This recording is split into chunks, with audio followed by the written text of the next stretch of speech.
பிரியமானவர்களே, இயேசு கிறிஸ்துவின் நாமத்தில் இந்த நாளிலும் உங்களுக்கு என் அன்பின் வாழ்த்துக்களை சொல்லி இந்த ஜெபத்திற்கு உங்களை நான் வரவேற்கிறேன். நாம் ஜெபிப்பதற்காக இந்த நிகழ்ச்சியில் இணைக்கப்பட்டிருக்கிறோம். நம்முடைய ஜெபங்களை கவனமாய் கேட்டு பதில் கொடுக்கிற ஒரு அற்புதமான தேவன் நமக்கு இருக்கிறார். அந்த ஆண்டவர் நாம் ஜெபிக்கிறதை கவனமாய் கேட்டு பதில் தந்து கொண்டிருக்கிறார். தேசத்தில் நடந்து கொண்டிருக்கிற மாற்றங்கள், ஆண்டவர் இந்த தேசத்தில் கிரியை செய்கிற விதங்களை நமக்கு வெளிப்படுத்தி கொண்டிருக்கிறது. நம்முடைய ஜெபங்களுக்கு பதில் வந்து கொண்டிருக்கிறதை நம்ம பார்த்து கொண்டிருக்கிறோம். ஆகவே சோர்ந்து போகாமல் எப்பொழுதும் ஜெபிக்க வேண்டும். நாம் இந்த நாட்களில் இயேசுவனுடைய சீஷர்களாக இருப்பது, இயேசுவை பின்பற்றுவது, அதை குறித்து தியானித்து கொண்டே வருகிறோம். இயேசுவனுடைய அடிச்சுவட்டிலே நடக்கும்படிக்கு நாம் அழைக்கப்பட்டிருக்கிறோம்.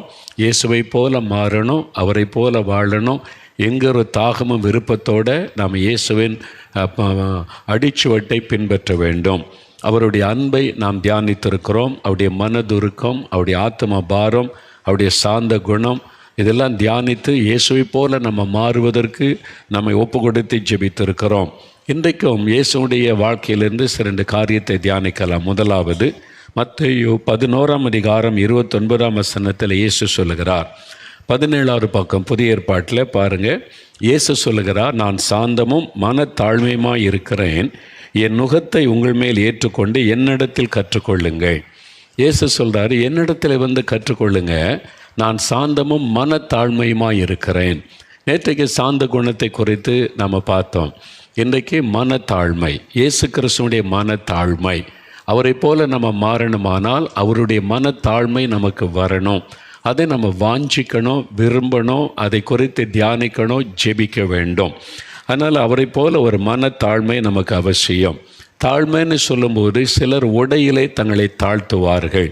பார்த்துருக்கீங்களா? உடையிலே தங்களை தாழ்த்தி கொள்ளுவது, அது ஒரு தாழ்மை அப்படின்னு அவங்க நினைத்து கொள்ளலாம். 2வது ஒரு தாழ்மை என்னன்னு சொன்னால், பேச்சில் ரொம்ப தாழ்மையாக பேசுவாங்க. அது மாதிரி தன்னை தாழ்த்துவதாக பேசிக்கொள்ளுகிற மக்களே நம்ம பார்க்க முடியும். இந்த மாதிரி உடையில், பேச்சில், பல சூழ்நிலையில் தாழ்மையாக இருப்பதை போல பேசுவது. ஆனால் இயேசு கிறிஸ்துவுடைய தாழ்மைன்னு மனத்தாழ்மை, இருதயத்தில் அந்த தாழ்மை காணப்படணும். நமக்கு உள்ளுக்குள்ளே அந்த தாழ்மை முதலாவது உண்டாக வேண்டும். உள்ளுக்குள்ளே பெருமை வச்சுக்கிட்டு வெளியே தாழ்மையாக இருப்பதை போல பேசுவது, உள்ளே பெருமை வைத்து கொண்டு தாழ்மையாக இருப்பதை போல நாம் நம்மை உடை உடுத்தி கொள்வது, அதல்ல காரியம். நம்முடைய இருதயத்தில் தாழ்மை அவசியம். அதான் ரொம்ப முக்கியமான ஒரு காரியம். இயேசு கிறிஸ்து மனத்தாழ்மை உள்ளவராக இருந்தார். ஆண்டவர், அந்த தாழ்மை எனக்கு வேண்டும் என்று நான் இயேசுடைய தாழ்மையை தியானித்து ஜெபித்திருக்கிறேன். அந்த தாழ்மை எனக்கு தாரும் ஆண்டவரே என்பதாக நாம் அப்படி ஜெபிக்கணும். அநேக ஊழியருடைய வாழ்க்கையில் நீங்கள் பார்த்தீங்கன்னா இயேசுவனுடைய தாழ்மையை நீங்கள் பார்க்க முடியும். சகோதரர் டிஜே தினகரன் அவர்கள் உலகமெல்லாம் தேவனால் பயன்படுத்தப்பட்ட ஒரு தேவ மனிதர். எத்தனை லட்சம் மக்கள் அவங்க மூலமாக ரட்சிக்கப்பட்டாங்க, பிரபலமானவங்களாம் ரட்சிக்கப்பட்டு தொடப்பட்டாங்க. கர்த்தர்களை கொண்டு செய்கிற பலத்த அற்புதங்கள், மகிமையான காரியெல்லாம் நமக்கு தெரியும். ஆனால் அவங்களை தேவன் இவ்வளவு பயன்படுத்த என்ன காரணம்னா, அவங்களுடைய மனத்தாழ்மை. அவங்களோட நெருங்கி பழகினா தான் தெரியும். அவனுடைய வெளியுள்ள காரியத்தை வைத்து நம்ம எதையுமே டிசைட் பண்ண முடியாது. ஒரு மனிதரோடு பேசி அவனுடைய இருதயத்தின் காரியத்தை அறிந்தால் தான் அவங்க உண்மையான சுபாவம் நமக்கு தெரியும். பல முறை சகோதரரை சந்திக்கிற வாய்ப்பு எனக்கு கிடைத்தது. ஒரு முறை நான் அவங்கள பார்க்க போயிருந்தப்போ அவங்க சொன்னாங்க, தம்பி எனக்காக நீங்கள் ஜெபம் பண்ணுங்கன்னு சொன்னாங்க. பெரும்பாலும் போகும்போதெல்லாம் இப்படி தான். நான் கொஞ்சம் ஆரம்பத்தில் பயந்துட்டேன். ஆனால் அவங்க அவ்வளோ தாழ்மையாக நம்முடைய ஜெபத்தை விரும்புவாங்க. மற்றவங்க நமக்கு தனக்காக ஜெபிக்க வேண்டும் என்று விரும்புவார்கள். அதுவே ஒரு பெரிய தாழ்மை தானே. அவ்வளோ பெரிய தேவனால் பயன்படுத்துகிற தேவ மனிதர் சாதாரண ஆட்களை பார்த்து எனக்காக ஜெபம் பண்ணுங்கன்னு கேட்பது சாதாரண ஒரு விஷயம் அல்ல. அது மாத்திரம் இல்லை, அன்றைக்கி நான் போயிருந்தபோது அவங்க மும்பையில் நடக்கிற கூட்டத்துக்கு ஆயத்தமாக்கி பிறகு ஈவினிங் போக வேண்டும். அப்போ அவங்க சொன்னாங்க, தம்பி இன்றைக்கி மும்பைக்கு நான் போனோம், அங்கே கூட்டம் ஒழுங்கு செய்யப்பட்டிருக்கிறது. அங்கேருந்து ஒரு ஆள் லெட்டர் எழுதியிருக்கிறார். அவங்க மனதில் உள்ள நிறைய காரியத்தை ஷேர் பண்ணுவாங்க ஒவ்வொரு முறை போகும்போதும். அப்போ அவங்க சொன்னாங்க, மும்பையிலேருந்து ஒரு ஆள் எனக்கு லெட்டர் எழுதியிருக்கிறார். பெரிய லெட்ரு தம்பி. அவர் எழுதியிருக்கிறது, உங்களை பற்றி மற்றவங்களாம் இப்படி சொல்கிறாங்க அப்படி சொல்கிறாங்க, ஒவ்வொருத்தர் ஒன்று ஒன்று சொல்கிறாங்க, நீங்கள் அப்படிப்பட்டவர் இப்படிப்பட்டவர் சொல்கிறாங்க. ஆனால் நீங்கள் ஆண்டவரால் வல்லமையாக பயன்படுத்துகிறது எனக்கு தெரியும். அதனால் இப்படிலாம் சொல்கிறாங்களே, அது எனக்கு விளங்க பண்ணுங்க, அதுக்கு விளக்கம் கொடுங்க. ஏன் அவங்கள பற்றி இப்படி பேசுகிறாங்க, உண்மை என்னன்னு எனக்கு விளக்கம் கொடுங்க. இதெல்லாம் நீங்கள் அப்படி உண்மையாக விளக்கம் கொடுத்து எனக்கு மனசுக்கு திருப்தியாக இருந்தால், மும்பை கூட்டத்தில் நான் வாலண்டியராக உதவி செய்கிறேன், ஹெல்ப் பண்ண கூட்டத்தில் ஹெல்ப் பண்ணுறேன் அப்படின்னு சொல்லி அப்போ ரியலக்டர் தம்பி எனக்கு அனுப்பியிருக்கிறாங்கன்னு சொன்னாங்க. அவங்க சொன்னாங்க, அவர் என்னென்னோ கேள்வியெல்லாம் கேட்டு அவங்க சொல்கிறாங்க, இவங்க சொல்கிறாங்க, நீங்கள் என்ன சொல்கிறீங்கன்னு பெரிய கேள்வி கேட்டு எழுதியிருக்கிறார் தம்பி. நமக்கு எங்கே அதுக்கு நேரம் இருக்குது? அது நான் ஒரு சாதாரண மனிதன். அவங்க சொன்னாங்க, நான் ஒரு சாதாரண மனிதன், ஆண்டவர் கிருபையாக பயன்படுத்துகிறார். நம்ம பம்பாய்க்கு போகிறது எதுக்கு? அங்கே வரக்கூடிய அந்த ஆயிரக்கணக்கான மக்கள் இயேசுவை அறியணும், அந்த இயேசுடைய ஆசீர்வாதத்தை பெற்றுக்கொள்ளணும்னு நமக்கு ஜெபித்து நான் போகிறேன். இவங்க கேட்குற கேள்விக்கெல்லாம் பதில் சொல்ல நமக்கு எங்கே நேரம் இருக்குது தம்பி? அவர் இப்படி கேட்டிருக்கிறாங்க. ஆனால் அங்கே இருக்கிற ஆத்துமாக்களுக்கு தான் நம்ம ஊழியக்காரனாக ஆண்டவர் அனுப்புகிறார். நான் ஒரு சாதாரண மனிதன் தானே, அந்த மக்களுக்காக என்னை பயன்படுத்துகிறார், அவ்வளோதான் என்பதாக சொன்னாங்க. அதனால் பாருங்கள், அவங்க பேசும்போது நான் கவனித்தேன், நான் ஒரு சாதாரண மனிதன், அங்கே வரக்கூடிய இந்த மக்களுக்காக ஆண்டவர் கிருபையாக என்னை பயன்படுத்துகிறார், அவ்வளோதான். அதான் அவருடைய இருதய தாழ்மை. அது மாத்திரம் இல்லை பிரதரை, நான் கவனிச்சிருக்கிறேன், மற்ற எந்த ஊழியக்காரர் போனாலும் தன்னை விட ஒரு பெரிய ஊழியக்காரனை நினச்சி அவங்க மரியாதை கொடுத்து அவங்க கனப்படுத்துவாங்க. அதை நான் நேரில் பார்த்துருக்கிறேன், பல முறை பார்த்துருக்கிறேன். அதான் தாழ்மை. மற்றவர்களை நம்மளை மேன்மையாய் கருதுகிறோம் பார்த்தீங்களா, அதான் தாழ்மை. அந்த மாதிரி ஒரு தாழ்மை, மனத்தாழ்மை, இருதயத்தில் தாழ்மை. இந்த தாழ்மை இயேசு கிறிஸ்துவிடத்தில் கற்றுக்கொள்ளக்கூடிய ஒரு தாழ்மை. ஒரு சமயம் ஒரு வாலிபன் சொல்கிறார், நல்ல போதகரே, இயேசுவை புகழுகிறான். இயேசு திருப்பி கேட்குறாரு, நல்ல போதகன் என்று என்னையே சொல்கிற? பிதா ஒருவர் தான் நல்லவர்.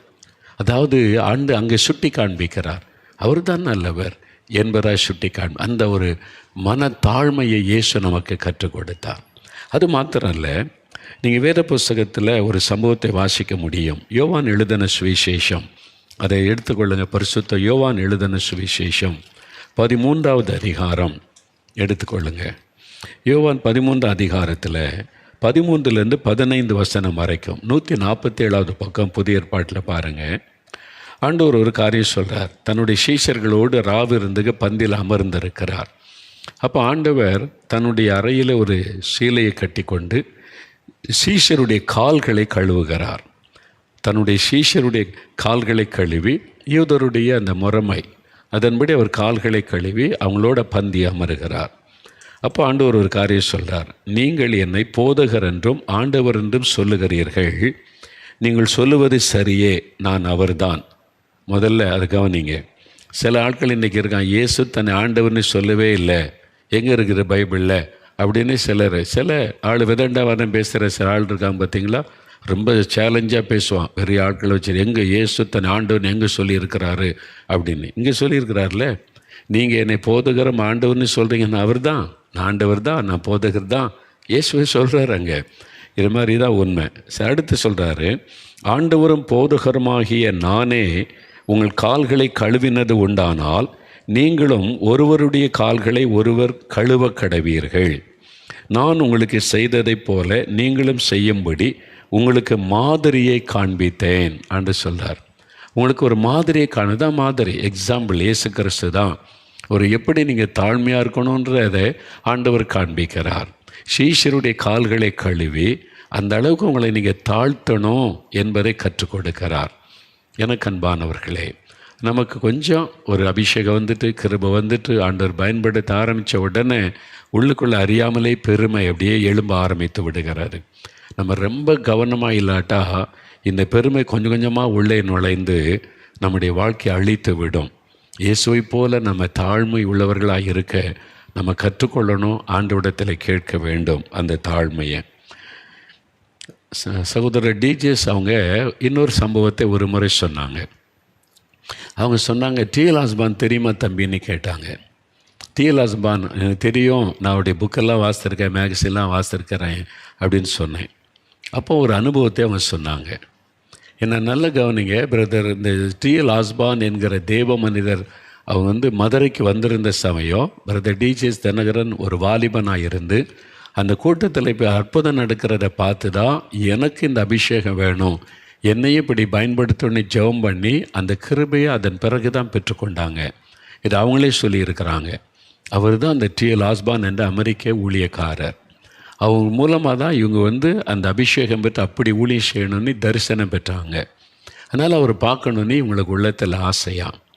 அமெரிக்காவில் ஒரு சமயம் பிரதர் ஒரு ட்ரீட்மெண்ட்டுக்காக அவங்க அமெரிக்கா போயிருந்தபோது ஓய்வில் இருந்தாங்க. அப்போ இந்த T.L. ஆஸ்பானை பார்க்க முடியுமா அப்படின்னு விசாரிக்க சொன்னபோது யாரோ அவங்க ஒழுங்க கனெக்ட் பண்ணிட்டாங்க. போய் பேசினாங்க. பிரதர் டிஜிஎஸ் தினகரன்னு ஒரு தெய்வ மனிதர், இந்தியாவில் இப்படிலாம் ஒளி செய்கிறாங்கன்னு சொல்லி உங்களை பார்க்க விரும்புகிறாங்க. என்னை அவங்க இது மாதிரி கொஞ்சம் சிக்காகி ட்ரீட்மெண்ட்டுக்காக இளைப்பாரி கொண்டிருக்கிறாங்க, ரெஸ்ட்டில் இருக்காங்கன்னு உடனே அவரே வந்துட்டாராம். அதான் பிரதர் தம்பி, நான் அவர்கிட்ட அப்பாயின்மெண்ட் கேட்டு அவரை பார்த்துட்டு வரலான்னு கேள்விப்பட்டு அவரே வந்துட்டார் வீட்டுக்கு. உள்ளே வந்தவர் அவங்க சொன்னாங்க, தம்பி நான் கீழே உட்கார முடியாது, சேரில் உட்காந்துருக்கிறேன். அவருக்கு ஒரு சேர்லாம் போட்டிருக்கு. அவர் ஒரு பேண்ட் அப்படி சுருக்கிட்டு தரையில் உட்காந்துட்டார். ஏன்னா கால் பக்கத்தில் தரையில் அப்படி உட்காந்துட்டு என்னை பார்த்து, உங்களை பற்றி நான் நிறைய கேள்விப்பட்டிருக்கிறேன், உங்களை ஆண்டவர் எப்படிலாம் பயன்படுத்துகிறார், நீ உங்கள் அனுபவத்தை எனக்கு சொல்லுங்கன்றாரு. நான் அப்படியே ஆடி போயிட்டேன். தம்பி அவ்வளோ பெரிய தெய்வ மனுஷன், எவ்வளோ தாழ்மையாக இருக்கிறார் என்னை பார்த்தீங்களா? T.L. ஆஸ்பானை தேவன் அவ்வளோ வல்லமை பயன்படுத்த என்ன காரணம்? இந்த மனத்தாழ்மை. பிரதர் டிஜிஎஸ் அவ்வளோ வல்லமை தேவன் பயன்படுத்த என்ன காரணம்? மனத்தாழ்மை. நீங்கள் அவங்களுடைய வாழ்க்கையெல்லாம் கூர்ந்து பார்த்தா அவங்களுக்கு தெரியும் அவங்க எவ்வளோ தாழ்மையாக அவங்க இருந்ததுனால கர்த்தர் பயன்படுத்தினார்னு சொல்லி. கவனமாக இருக்கணும். இயேசுடைய மனத்தாழ்மை. ஒரு தேசத்தில்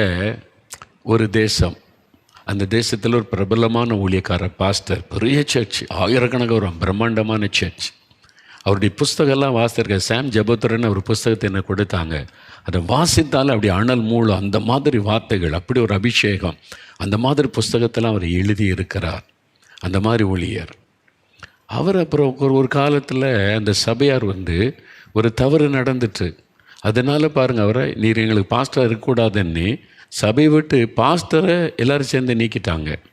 அந்த தேசத்தில் இருக்க முடியாமல் அந்நிய தேசத்துக்கு போயிட்டார். அப்போ சாம் ஜபத்தரன்ட்டு நான் பேசும்போது கேட்டேன், அவங்க புஸ்தகம் இவ்வளோ பிளெஸ்ஸிங்காக இருக்குது, ஆசீர்வாதமாக இருக்குது, ஏன்னா இந்த மாதிரி நடந்தது அப்படின்னு சொல்லி.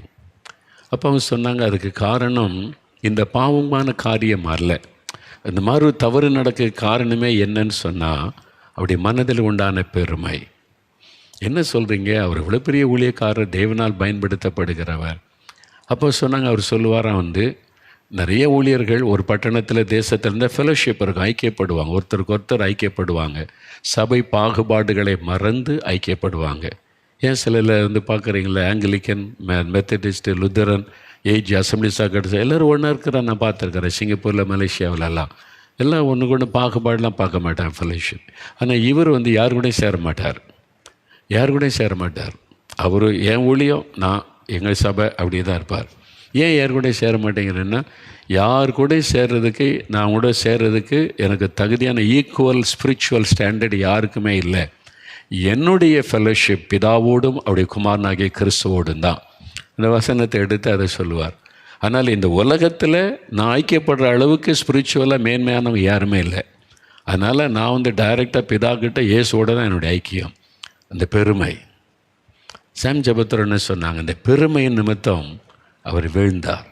அவமானப்படுத்தப்பட்ட அந்த தேசத்தை விட்டு அனுப்பப்பட்ட ஊழியமே இல்லாமல் போய்விட்டார். எனக்கு அன்பானவர்களே, ஜாதி பெருமை, பணப்பெருமை, படிப்பின் பெருமை, ஊழிய பெருமை, என் சபை, எங்கள் விசுவாசி, என்னுடைய பாரு பெருமை, என்னுடைய ஊழியம், அது மாதிரி பெருமை வேண்டாம். இயேசுவிடத்தில் கற்றுக்கொள்ளுவோம். இல்லை, இயேசுவிடத்தில் கற்றுக்கொள்ளுவோம். இன்றைக்கி ஒருத்தர் வல்லமையாக ஒரு சபையில் பயன்படுத்தினா அதே சபையில் இருக்கிற ஒரு ஊழியக்காரருக்கு பிடிக்கலை, பொறுக்க முடியல, சபை விட்டு அனுப்பிடுறாங்க. தான் பிள்ளைகளை பயன்படுத்தினா, தான் குடும்பத்தாரை பயன்படுத்தினா சந்தோஷம். ஆனால் உடன் ஊழியரை பயன்படுத்தினா சந்தோஷம் வர மாட்டேங்குதே. உண்மையாக வருதா? யோசித்து பாருங்கள். வருதா? வரலன்னா என்ன அர்த்தம்? உங்களுக்குள்ள ஒரு பெருமை இருக்குது. அதனுடைய பாதிப்பு தான் இன்றைக்கி சபைகளுக்குள்ளே காணப்படுகிறது, ஊழியங்களுக்குள்ளே காணப்படுகிறாரு. பெருமை. எனக்கு மிஞ்சி யாரும் வந்துடக்கூடாது, என் குடும்பத்துக்கு மிஞ்சி யாரும் வந்துடக்கூடாது அப்படின்ற ஒரு பெருமை. யாரை பயன்படுத்தினாலும் அதை பார்த்து நம்முடைய உள்ள சந்தோஷப்பட்டால் நம்ம தாழ்மையாக இருக்குன்னு அர்த்தம். மனத்தாழ்மை அதான் ரொம்ப முக்கியம். நீங்கள் யோசித்து பாருங்கள், மற்றவங்களை பயன்படுத்தும் போது, உங்களுடைய சபையில் இருக்கிற ஒருத்தர் பயன்படுத்தும் போது, இப்போ இயேசுவை பாருங்களேன், அவர் சொல்லுகிறார், என்னை விசுவாசிக்கிறவன் நான் செய்கிற கிரியைகளை தானே செய்வான், இதிலும் பெரிய கிரியைகளை செய்வான். நம்ம என்ன குருவுக்கு மிஞ்சின சிஷியன் ஆகிட்டியா நீ என்ன நீ எப்போ பிசாசு வரட்டுன்ற வியாதியத்தை சுகமாக்குறன்ற போகக்கூடாது, அடங்கியிரு. அவரை பயன்படுத்துகிறத பார்த்து நமக்கு பொறுக்கலை, உடனே அதுக்கு ஒரு வசனத்தை வச்சு அடங்கியிரு அப்படின்னு அடிமைப்படுத்த நம்ம நினைக்கிறோம். இயேசுடைய ஊழியத்தில் எத்தனையோ பேர் இருக்காங்க, நல்ல பிரசங்கிக்கிறவங்க ஊழியக்க, அவங்கள பயன்படுத்தும் போது என் உள்ளத்தில் சந்தோஷம் வராவிட்டால் எனக்குள்ளே என்ன குறித்த பெருமை இருக்குன்னு அர்த்தம். அவங்கள பயன்படுத்தும் போது எனக்கு சந்தோஷம் வரணும். என் குடும்பம், என் மகள், என் மருமகன் இவங்களை பயன்படுத்தும் போது மட்டும் இல்லை, என்னுடைய உடன் ஊழியர்களை பயன்படுத்தும் போது எனக்கு சந்தோஷம் வரணும்ல. அப்போ தான் உண்மையான தாழ்மைன்னு அர்த்தம்.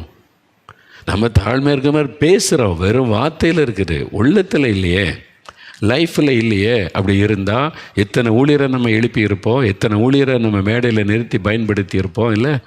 நம்ம யோசித்து பாருங்கள்.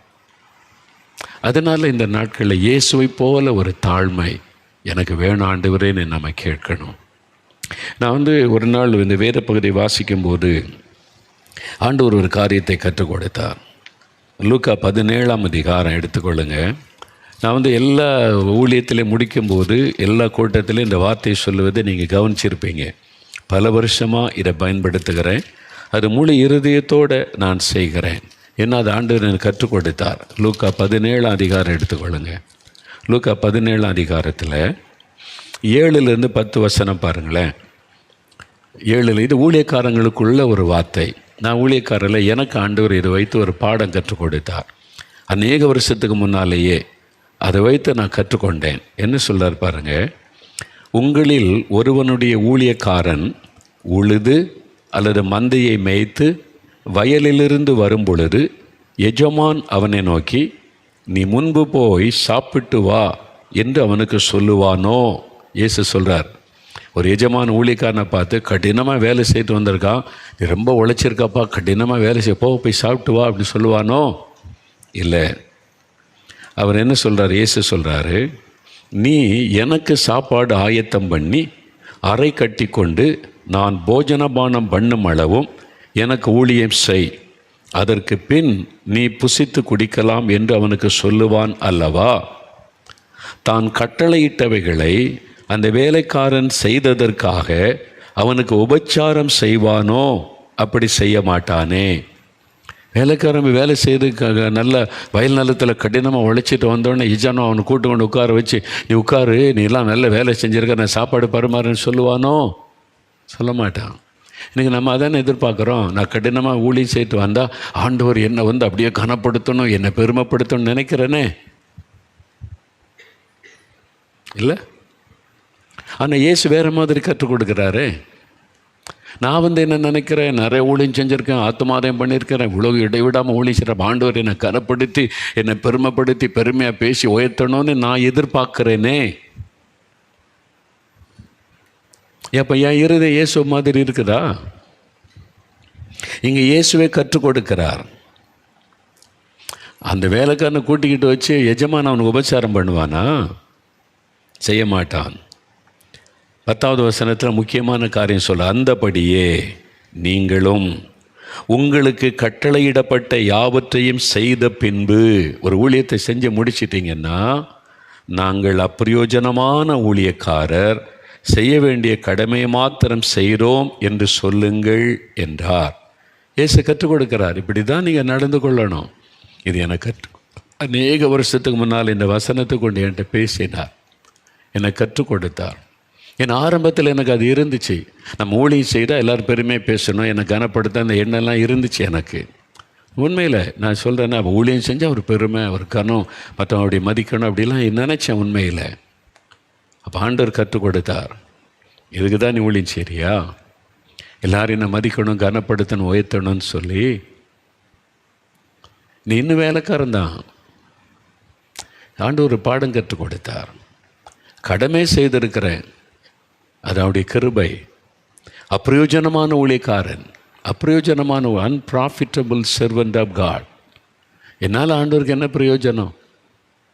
கிருபையாக பயன்படுத்துகிறார், அவ்வளோதான். யோசித்து பாருங்கள், கிருபை. நம்ம என்ன ஊழியம் செய்தாலும் நம்முடைய திறமை, நம்முடைய முயற்சி, நம்முடைய பலன் இல்லை. கிருபை, கிருபை, கிருபை. அப்பிரயோஜனமான ஊழியக்காரன் செய்ய வேண்டிய கடமை மாத்திரம்தான் நான் செய்திருக்கிறேன். அது என்னுடைய கடமை. எனக்காக ஜீவனை கொடுத்த என் தகப்பனுக்கு நான் செய்யணும். அது என்னோட மேலே விழுந்த கடமை. அதில் பெருமை பாராட்ட என்ன இருக்கிறது? இல்லை, இயேசு அதை கற்றுக் கொடுக்கிறார். அதனால தான் அவர் எந்த இடத்துலையும் பெருமையாக பேசுகிறத பார்க்கவே முடியாது. பாருங்கள், ஆண்டவர் சுகமாக்குறாரு. ஆண்டோடைய வல்லமை போய் சுகமாக்கிட்டு 12 வருஷம் பெரும்பாடு உள்ள ஸ்திரீ நடுக்கத்தோடு வந்து சாட்சி சொல்ல, ஆண்டவர் சொல்ல, மகளே திடன்கொள், என் வல்லமை பற்றியா அவனை குணமாக்கிட்டு. அப்படி சொல்லலை, உன் விசுவாசம் உன்னை ரட்சித்தது. ஆண்டவர் சொல்கிறார், உன் விசுவாசம் மகளே, நீ விசுவாசித்த உனக்கு இந்த அற்புதம் நடந்திருக்குது. ஏசு என்கிட்டருந்து வல்லமை பற்றி என்னுடைய அபிஷேகம் என்ன வல்லம். இன்றைக்கி நம்ம பேசுகிறல்ல, என் அபிஷேகம் என்ன தெரியுமா? என் மேலே இருக்கிற அபிஷேகம் என்ன தெரியுமா? எவ்வளோ வல்லமை தெரியுமா? எவ்வளோ காஸ்ட்லி தெரியுமா? வேண்டாம். அந்த வீண் பெருமைலாம் நமக்கு வேண்டாம். இயேசுவிடத்தில் கற்றுக்கொள்ளணும். அவர் என்ன சொல்கிறார்? உன்னுடைய விசுவாசம் தான் உனக்கு அற்புதம் கொண்டு வந்துச்சு மகளே, நீ சமாதானத்தோட போ. அதான் இயேசு. அந்த இருதயம் எனக்கு வேணுமே, அப்படிப்பட்ட ஒரு இருதயம் எனக்கு வேணுமே. இல்லை, ஜெபிக்கலாம் நிகழ்ச்சி 120 நாட்டில் பார்க்குறாங்க. இவ்வளோ பேர் ஜெபிக்கிறாங்கன்னா ஏன் திரும்ப திரும்ப சொல்கிறேன்னா, பெருமைக்காக இல்லை. உங்களுடைய விசுவாசம் பலன். இவ்வளோ பேர் ஜெபிக்கிறாங்க, இவ்வளோ தேசத்துலேருந்து ஜெபிக்கிறாங்க. இது மனுஷனால் செய்ய முடியுமா? நான் அவங்களை எனக்கு தெரியுமா? அந்த நாட்டில் நான் போகாத நாட்டிலேருந்தெல்லாம் ஜெபிக்கிறாங்க, நாங்களும் ஜெபிக்கிறோன்னு கான்டாக்ட் பண்ண. அது எப்படி நடக்குது? நான் யோசித்து பார்த்தேன். இந்த ஜெபிக்கலாம் நிகழ்ச்சி ஆரம்பித்து இது பரவி கொண்டு இருந்த சமயம், ஆண்டவரே எப்படி இதெல்லாம், என்கிட்ட என்ன தகுதியை கண்டீர் ஆண்டவரே? எப்படி இதெல்லாம் இவ்வளோ அற்புதம் நடக்குது? இவ்வளோ பேருக்கு அற்புதம் செய்கிறீங்க, இவ்வளோ பேர் தொடப்படுறாங்க, ரட்சிக்கப்படுறாங்க, இவ்வளோ நாட்டில் பார்க்குறது எப்படி? அப்போ ஆண்டவர், என்கிட்ட என்ன தகுதியை கண்டீர்? நான் ஒரு நாள் கேட்டேன் ஆண்டவர்கிட்ட. அவர் சொன்னார், உன் தகுதியெல்லாம் ஒன்றும் கிடையாது. உன் தகுதி என்னதுன்னு எனக்கு தெரியும். என் கண்களில் உனக்கு கிருபை கிடைத்தாரு. அதான் ஆண்டவர் சொன்ன பதில். என் கண்களில் உனக்கு கிருபை கிடைத்தாரு. இந்த ஊழியம் எது எப்படி நடக்குது? அவருடைய கிருபை. அவருடைய கண்களில் எனக்கு ஒரு கிருபை, இரக்கம் கிடைத்தது. தகுதியற்ற எனக்கு தேவன் பாராட்டின தயவு தான் இந்த கிருபை. இது என்னுடைய திறமையோ பலனோ இல்லை. நான் அதை உணர்ந்து ஆண்டவரிடத்தில் அவருக்கு நன்றி சொல்லுகிறேன். ஒரு நாள் அந்த சிந்தையை உள்ளத்தில் வந்துடக்கூடாது ஆண்டவரே என்று நான் ஜெபிக்கிறேன். அவருடைய கிருபை, அவ்வளோதான். நம்ம ஊழியம் செய்ய அழைக்கப்பட்டு நம்முடைய கிருபை. நம்முடைய திறமை, நம்முடைய பக்தி, நம்முடைய பரிசுத்தம், நம்முடைய பலன் ஒன்று கிடையாது. இயேசு கிறிஸ்து தான் பெருமை பாராட்ட தகுதி உள்ளவர். அவர் அவ்வளோ பரிசுத்தம் உள்ளவர், அவ்வளவு ஜெபம், அவ்வளோ தியாகம், அவளோடு நின்றவர். அவருக்கு தான் பெருமை பாராட்டுறதுக்கு தகுதியே இருக்குது. அவரே பெருமை பாராட்டுவதில்லை. நீ ஏன் என்ன நல்ல போதகன்னு சொல்லிக்கிட்டு இருக்கிற அப்படின்னு ஆண்டவர் சொல்கிறார். அதுதான் இயேசு.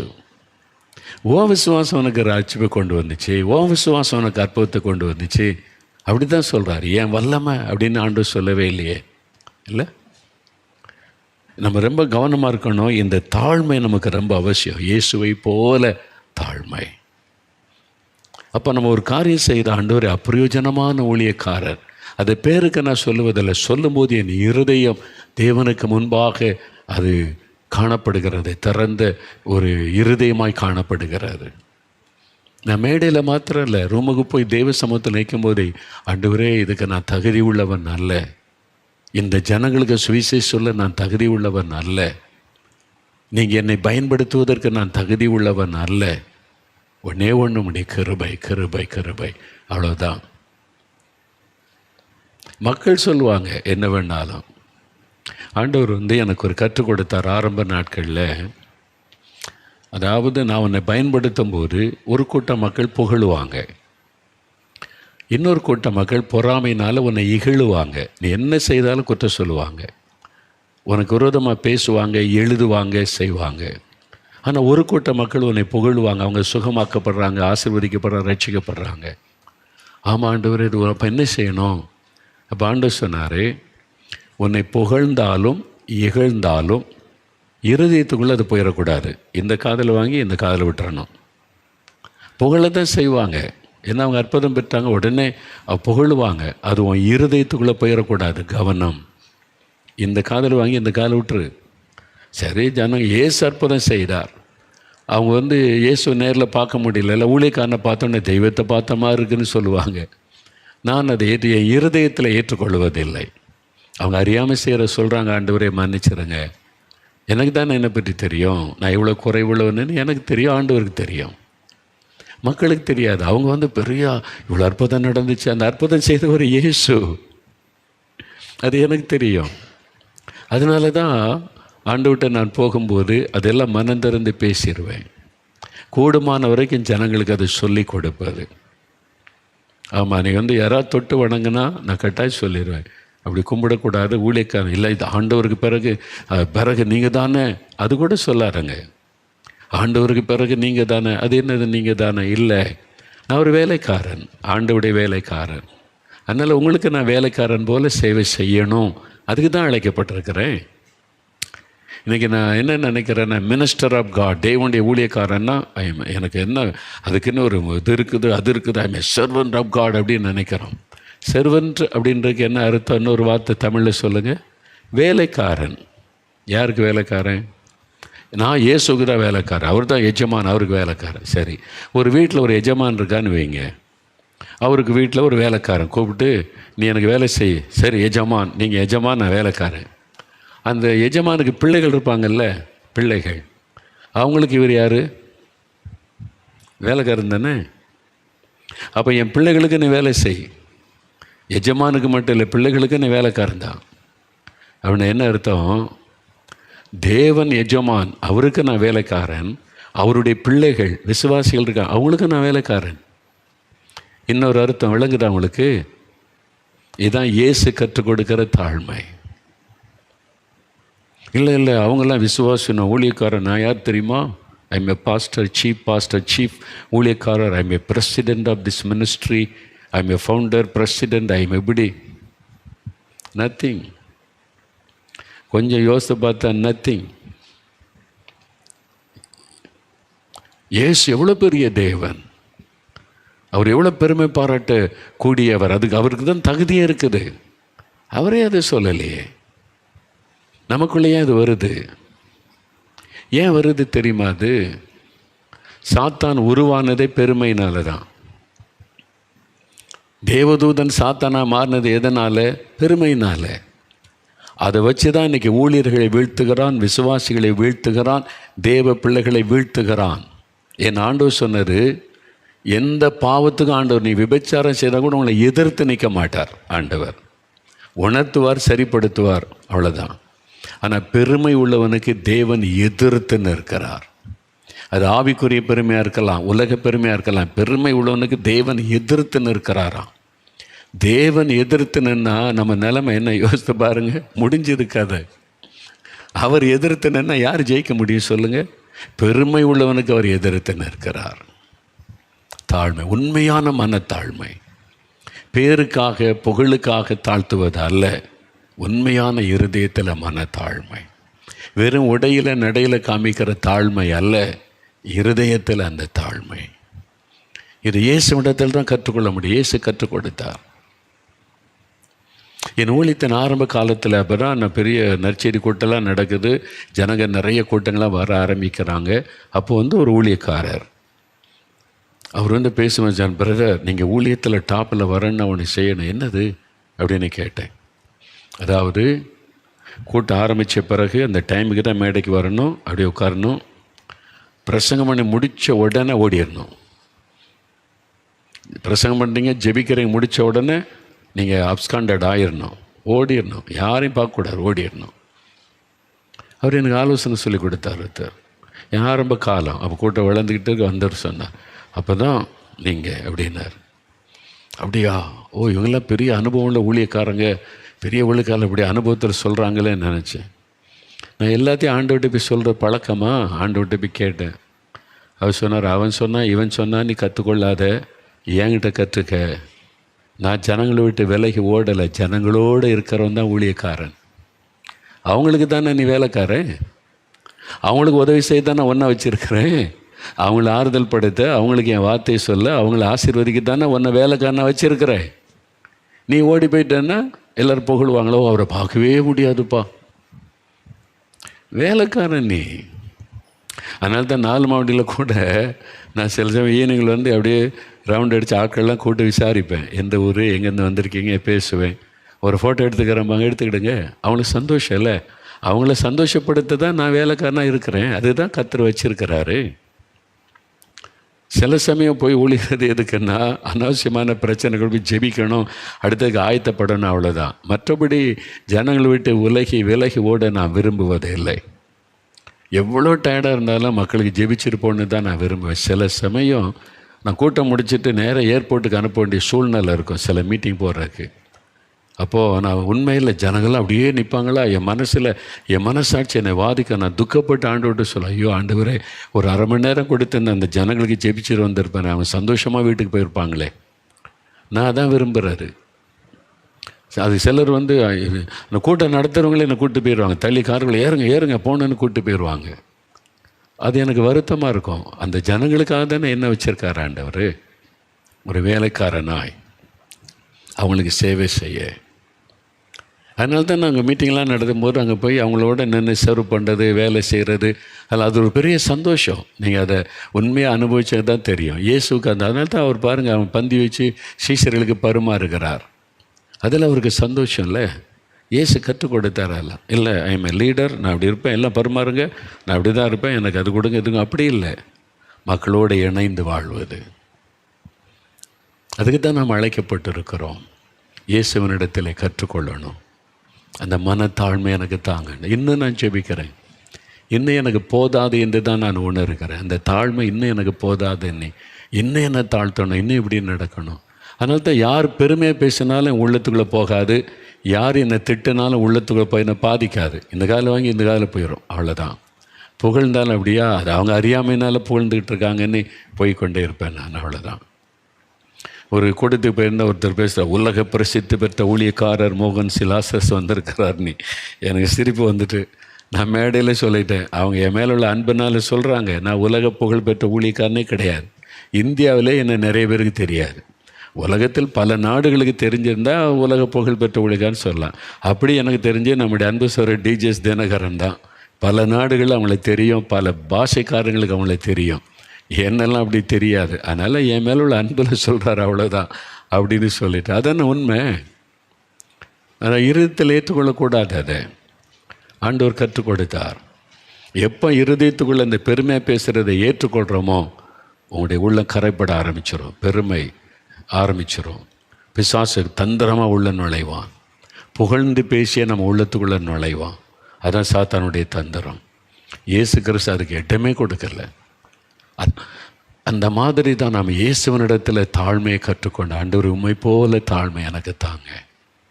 அவர் முழங்கால் போட்டு ஜெபிக்கிறாருங்க, மண் தரையில் முழங்கால் போட்டு ஜெபிக்கிறாருங்க. இயேசு கெத்செமனே தோட்டத்தில் முகங்குப்புற விழுந்து ஜெபிக்கிறாருங்க, தரையில் மண்ணில். நம்ம கார்பெட்டில் கூட முகங்குப்புற விழ நமக்கு இடம் கொடுக்க மாட்டேங்குதே நம்முடைய மரியாதை, பெருமை. கார்பெட்டில் அவர் மண் தரையில் முகங்குப்புற விழுந்து ஜெபிக்கிறாரே இல்லை. வனாந்தரத்தில் போய் அவர் ஜெபிச்சாருன்னா அங்கே போய் முழங்கால் போட்டு நின்று ஜெபிக்கிறாரே. இயேசுவனிடத்தில் கற்றுக்கொள்ளுவோம், வேறு யாரிடத்தில் இல்லை, இயேசுவனிடத்தில் கற்றுக்கொள்ளுவோம். எவ்வளோ இருக்குது பார்த்தீங்களா இயேசு பற்றி தியானிக்க. நீங்கள் சொல்கிறீங்களா, இன்னும் இருதயத்தில் கை வைங்க, இயேசுவே இந்த தாழ்மை எனக்கு வேணும், உங்கள் தாழ்மை எனக்கு தாங்க. எனக்குள்ள பண பெருமை இருக்குது, ஜாதி பெருமை இருக்குது, குடும்ப பெருமை இருக்குது, ஆவிக்குரிய பெருமை இருக்குது, பதவி பெருமை இருக்குது. ஆண்டவரே இந்த பெருமையெல்லாம் எனக்கு வேண்டாம், இந்த பெருமையெல்லாம் எடுத்து போடுங்க. நான் ஊழியக்காரன்ற பெருமை இருக்குது, என்கிட்ட நிறைய பேர் வர்றாங்கன்னு பெருமை இருக்குது, தீர்க்க தரிசனம் சொல்கிறேன்னு பெருமை இருக்குது, என் மூலமாக அற்புதம் நடக்கிறது அப்படின்னு பெருமை இருக்குது. வேண்டாம் ஆண்டவரே, அந்த பெருமையான சிந்தை கூட வேண்டாம் ஆண்டவரே. ஆண்டவரே. குடும்ப பெருமை, மற்றவர்கள் அற்பமாக நினைக்கிற பெருமை வேண்டாம் ஆண்டவரே. எனக்கு மனத்தாழ்மை தாங்க இயேசுவே. உம்மை போல மனத்தாழ்மை எனக்கு தாங்க ஆண்டவரே. உம்மை போல மனத்தாழ்மை எனக்கு தாங்க. இருதயத்தில் எனக்கு தாழ்மை தாங்க. தாழ்மையின் ஆவியினால் என்னை நிரப்புங்க நிரப்புங்க நிரப்புங்க ஆண்டவரே. தாழ்மை கொடுங்க ஆண்டவரே. எனக்கு தாழ்மையின் ஆவியை கொடுங்க. பெருமைக்கு இடம் கொடுக்காதபடி நான் தாழ்மையாய் ஊழியம் செய்ய வாழ்வதற்கு எனக்கு கிருபை தாங்க. உங்களைப் போல என்னை மாற்றுங்க ஆண்டவரே. என்னை தாழ்த்தி ஒப்பு கொடுக்கிறேன் அப்பா. இயேசு கிறிஸ்துவின் நாமத்தில் ஜெபிக்கிறோம் பிதாவே. ஆமேன் ஆமேன். என் ஆத்துமாவே கர்த்தரை சோஸ்திரி, என் முழு உள்ளமையுடைய பரிசுத்தமுள்ள நாமத்தை சோஸ்திரி. என் ஆத்துமாவே கர்த்தரை சோஸ்திரி, அவர் செய்த சகல உபகாரங்களையும் மறவாதே. ஆமேன் ஆமேன்.